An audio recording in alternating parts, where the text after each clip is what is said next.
Any online reports stating that the victims had been tied and gagged are not accurate. You're going to have to trust us on that at this point, because we're not going to release why we think that.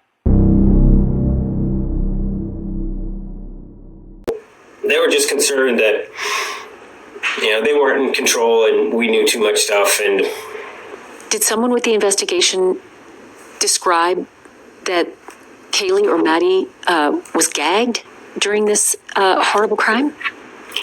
I was told that by somebody in, I can give that out. That was Babbitt. That was Babbitt who gave that information. What did she say? There was some damage to her. There was some damage around her mouth right here, like somebody had pressed in and tried to keep her quiet.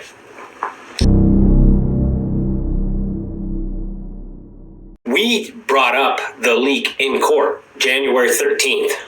Gray accused that office of leaking the information, and ever since then, we've been able to prove that we got this. We knew about the sheath and the DNA, CODIS hit, all that stuff before. And you think if there's an investigation, why hasn't anyone ever called us and asked us where we heard it?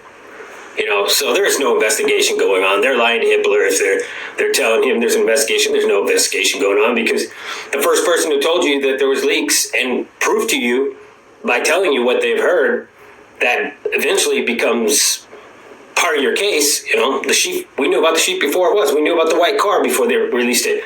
They never came and asked us who told us that information. They didn't even try. We figured out everything that we could. We got the grub truck video before they did.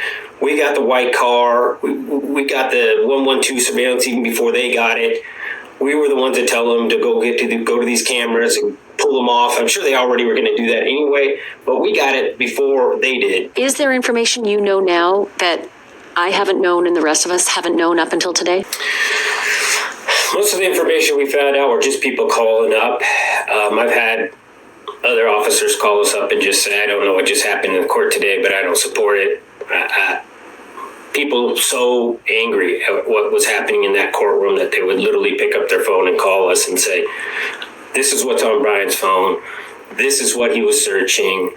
This individual was sexually motivated. I don't care what Thompson said. They've got a plan for him. They've got a job role for that man. And it's not every day that you get somebody who wants to be a police officer, is dying to be a police officer, is literally talking to them every single day about how he was going to be a police officer. It's not every day you get a master's degree in criminology that is going to go into prison, and they're going to leverage that. That's what they're interested in. They're not interested in him being locked up in 23 hours of solitaire where he's not going to be able to have any influence. They want him to go in there and actually have influence and work with them. And be a resource for crime fighting in the future? Yeah. His fantasy was to be an officer, or the earliest one was like a Green Beret or something like that, a Ranger. So this guy's had these grandeur visions of himself since he was just a little kid. And I think one of the first things he told the officers when they arrested him in Pennsylvania was let's get a cup of coffee. I'm working on my criminology PhD, and I'd like to interview you. It's like, this guy wants to be a cop or wants to be somebody of importance. He always has been, and that was part of the reason why we were trying to get them to take that into account and not plead with him. Don't give him the position of power. Basically, dictate the terms to him and say we're not going to accept this unless you prove who you are.